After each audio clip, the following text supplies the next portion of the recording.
Nós vamos trazer agora alguns resultados baseados em estudos sobre a violação de direitos humanos pela Lei de Alienação Parental. O nosso grupo trabalha principalmente nas questões da lei, de leis sexistas que discriminam mulheres e também, por consequência, crianças. Então, o conceito de discriminação indireta, ele se refere a qualquer norma ou ato ou lei que em princípio parece ser neutro ou inofensivo, mas que na sua aplicação gera efeitos nocivos contra grupos vulneráveis, né? Que têm fundamentos proibidos na legislação internacional e nacional contra a discriminação, seja ela baseada em gênero, idade, por exemplo, crianças, né? Sexo ou raça. Tratando-se de mulheres, é importante salientar que diversos instrumentos internacionais, do qual o Brasil é signatário, selam a obrigação das autoridades em eliminar todas as medidas legislativas ou práticas governamentais que podem gerar condições de discriminação ou desvantagem para as mulheres. Por isso que nós temos chamado a atenção o tempo todo de como a lei de alienação parental gera essa discriminação e essa extrema desvantagem nas varas de família quando as mulheres estão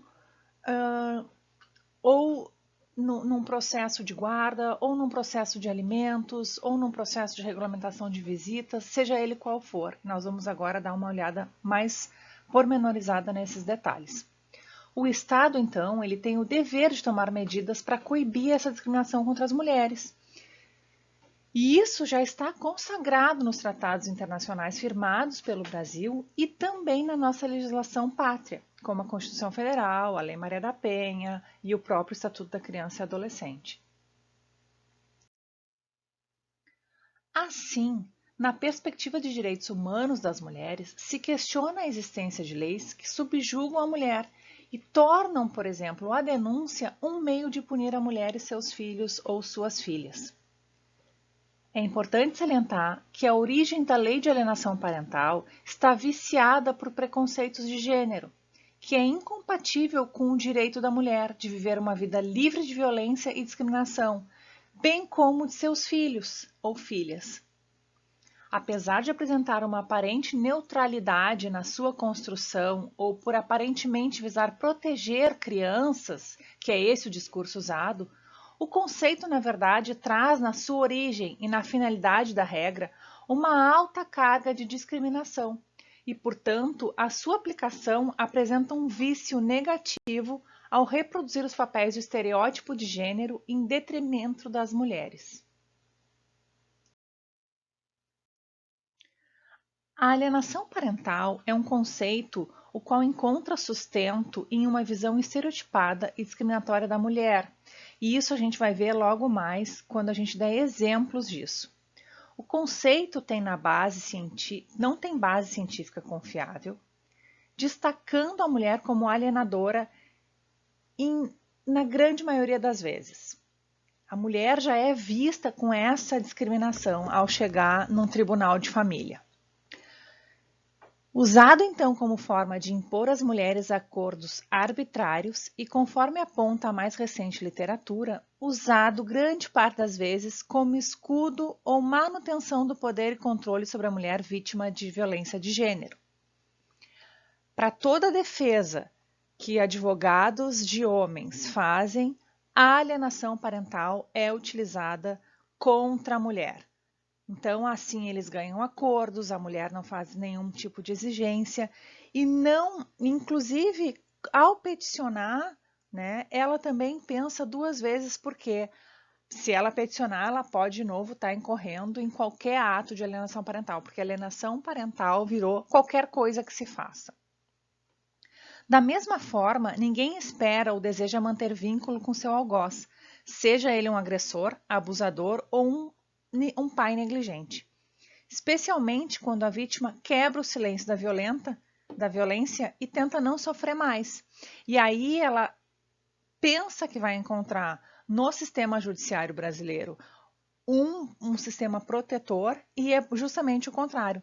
Ela de vítima passa a ser réu, passa a ser ré, acusada, né, de coisas que ela não faz, e ainda com a preocupação de não deixar com que esse genitor, agressor ou abusador passe a construir provas mentirosas que possam fazer com que o judiciário acredite na falácia da alienação parental.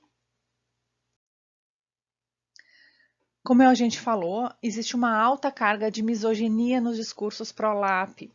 Não é só uma discriminação de gênero, é um ódio gigantesco de mães e mulheres que a gente percebe no discurso de quem defende a lei de alienação parental. Porque na regra e na aplicação da norma, não se vê homens sendo acusados de alienação parental e tendo as mesmas punições que as mulheres têm. Então, quando a gente vê uma palestra ou um discurso de uma pessoa que é pró-lei da alienação parental, a gigantesca carga de adjetivos negativos que eles proferem contra mulheres, né? A gente só elencou algumas aqui, como, por exemplo, mãe medeia, mães tiranas, a tirania da mãe, a tirania materna, a tirania da guardiã, as alienadoras, vagabundas e outros termos bem pejorativos, né, que são deferidos justamente para colocar a mulher numa condição subjugada, malucas e loucas. E também agora, mais, né, por conta da psicologia ter ingressado nesse sistema judicial e ajudado os pró-LAP, também laudos de bipolaridade, esquizofrenia e qualquer outra doença mental, fazendo com que as mulheres, né, que são extremamente lúcidas e que trabalham e que são responsáveis por toda a administração da sua vida, tenham que então buscar recursos fora dali, né, no caso, buscar psiquiatras, psicólogos para comprovar que não existe essa condição e mesmo assim elas não são sequer ouvidas nas varas de família. Bom, não só isso, né? Essa alta carga de ódio contra as mulheres é percebido em despachos, sentenças ou pareceres do Ministério Público. Como algumas frases aqui eu vou citar para vocês. Por exemplo, muitas vezes, em muitos despachos ou sentenças, se nota a expressão que a mulher não se comporta. Né? Não se comporta já é, né? Quer dizer, a sociedade espera todo um estereótipo da mulher, então a mulher comportada, a mulher que não reclama, a mulher que sempre aceita. Já conhecemos o comportamento dessa mãe aqui nessa câmara, nessa vara, ou seja, o que for. Muito comum por parte dos juízes se a mãe insistir nessa alegação, se a mãe insistir em trazer provas, se a mãe insistir em denunciar, vou inverter a guarda.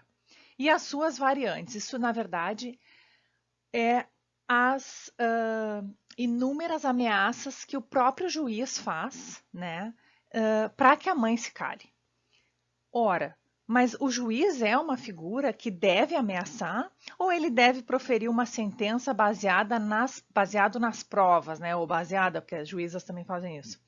Mas não, vira, na verdade, o juiz e as juízas e todo o sistema judicial vira mais um advogado da parte do genitor e a mãe fica coada, né, num canto, tendo que não podendo usar todos os direitos que a legislação brasileira nos oferece. Bom, sabemos, outra coisa, quando a mãe diz, né, numa audiência, que ela é vítima de violência doméstica ou que ela possui uma medida protetiva, em geral, o que se ouve nas audiências, ou que sai até inclusive nos despachos, né, sabemos como é nas varas de violência doméstica, quer dizer, querendo dizer que as varas de violência doméstica não são boas, né? Ou não são tão competentes ou eficazes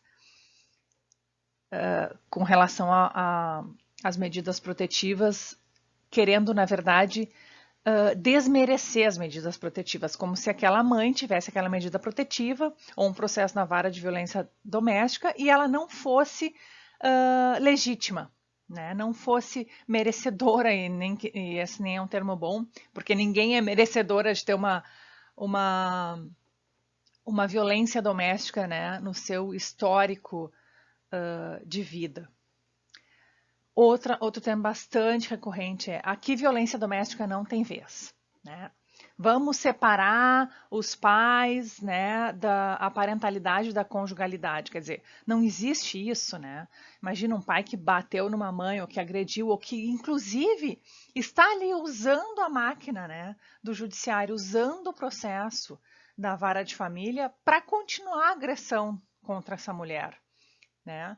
Mas os juízes não percebem e tomam uma postura, na verdade, não de juiz imparcial, que tem que fazer a aplicação das leis e de todas as questões de direito, né, baseado nas provas que se tem no processo e não na sua convicção pessoal, e que é o que a gente tem encontrado muito nos relatos.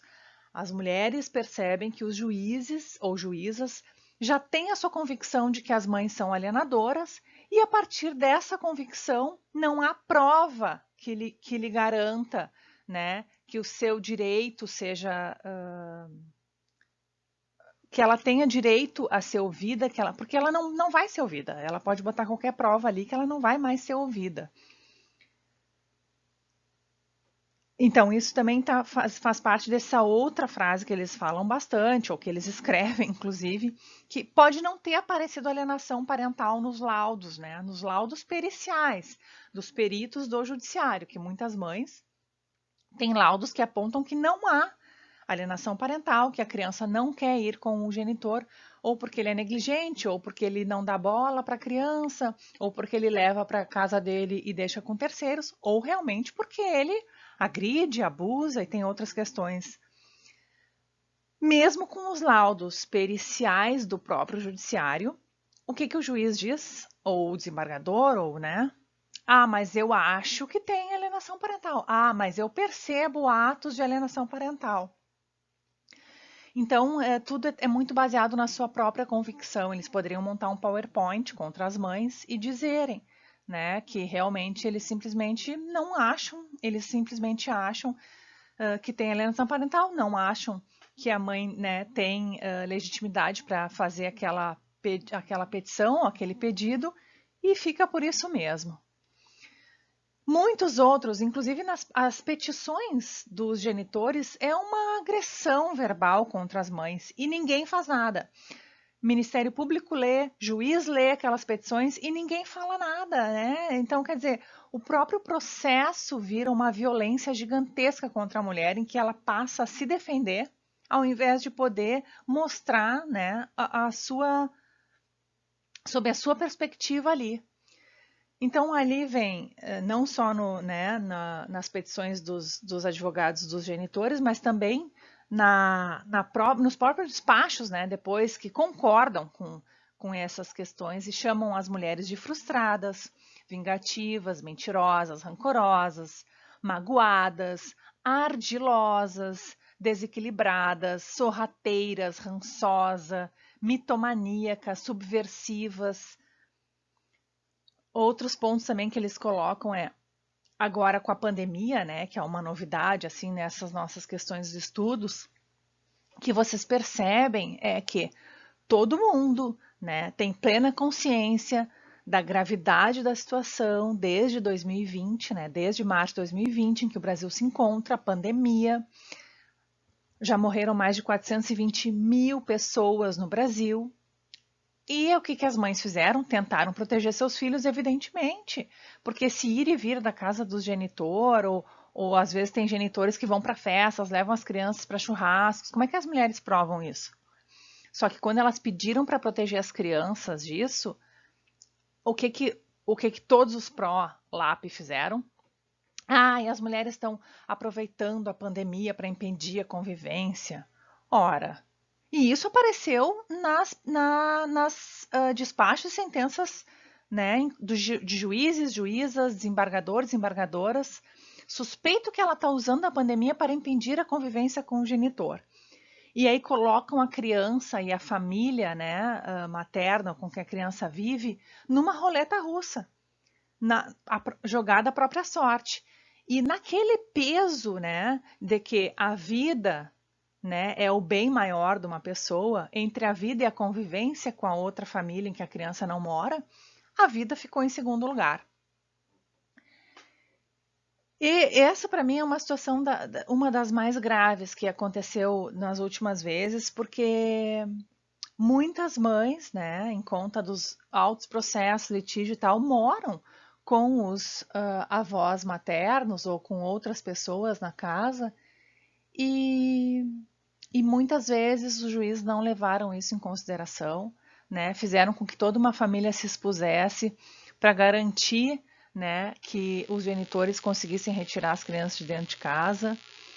Então é uma situação muito grave que a gente está vivendo, mesmo com tendo tido vários pareceres e enunciados do próprio Conanda, né, recomendando que no momento da pandemia se fizesse as regulamentações de visitas e convivência com muita cautela. Então, nesse sentido, a lei de alienação parental está muito na contramão do melhor interesse da criança, né?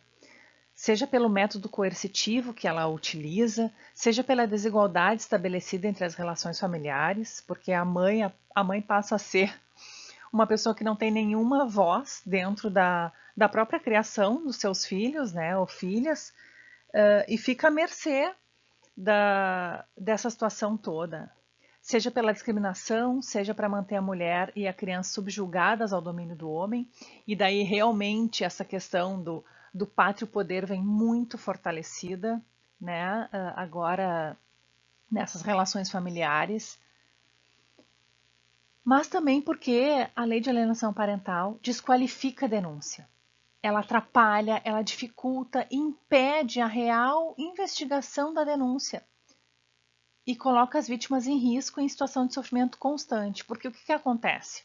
Quando há uma denúncia, mesmo que num primeiro momento, né, e não é todo mundo que consegue isso, seja afastado o agressor da criança, em seguida essa denúncia se desfaz. Por quê? Porque algumas coisas são muito difíceis de comprovar, porque a investigação não gira em torno da denúncia, seja ela uma agressão física, seja ela abuso sexual, seja ela negligência, não gira em torno da denúncia. A investigação passa a ser se a mãe está mentindo ou não, se a criança está contando aquele fato é mentiroso ou não. Feita por peritos que já têm as concepções de alienação parental enraizadas na sua cabeça e que qualquer coisa vira alienação parental. Então, as denúncias, né, elas vêm com muita preocupação daquela mãe, mas ela não é investigada. Se investiga alienação parental. E aí se chega num laudo, muitas vezes, ou inconclusivo, porque o perito não examinou se tinha ou não negligência, se tinha ou não abuso sexual, se tinha ou não agressão, negligência, e passa tudo a girar em torno da alienação, sabe? É uma coisa muito abusiva. Porque partem justamente disso, da presunção da culpa da mulher. É tão grave que, conforme a literatura especializada, 97% das mães afirmam que os tribunais ignoram ou minimizam as denúncias de violações praticadas pelo genitor contra a criança. Então, as mães então são punidas por tentar proteger seus filhos, ao passo que 45% das mulheres se dizem rotuladas como alienadoras. Eu creio que, investigando isso agora, porque esse dado é um pouco mais antigo, já seja 80% das mulheres rotuladas como alienadoras. E aí ninguém mais consegue inverter isso, porque o juiz já tem esse preconceito, né? Então, além de violar os direitos das mulheres, viola também o direito das crianças a uma vida livre de violências e negligências, ao direito de ser ouvida, ao direito de ser criança, ao direito ao livre desenvolvimento da personalidade, ao direito da integridade pessoal.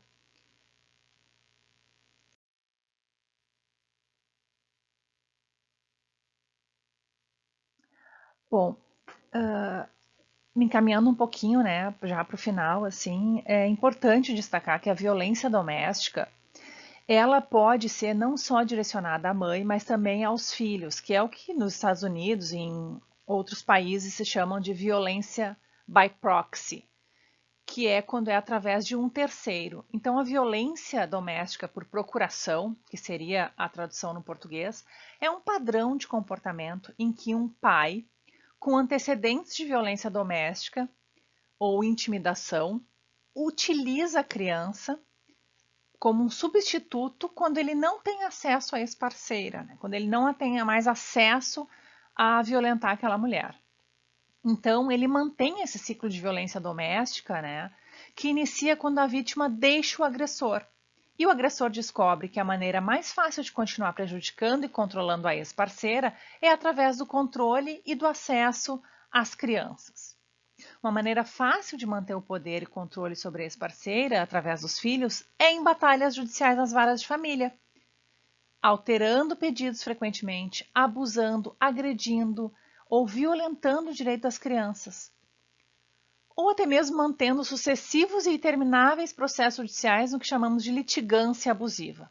Quer dizer, ele tem um processo, ele já abre outro, ele não deixa terminar nunca, isso fica infinito. Isso leva também a mulher a uma devastação, né, financeira por conta de ter que estar nessa litigância o tempo todo. Então, nesse ambiente de violência doméstica e litigância abusiva, as alegações de alienação parental vêm representando uma devastadora ferramenta nas mãos de abusadores. E para isso o judiciário tem que estar muito atento. Bom, eu vou finalizar por aqui então. Vou agradecer a todos que ouviram e vou deixar as próximas questões para falar na parte 2 dessa apresentação.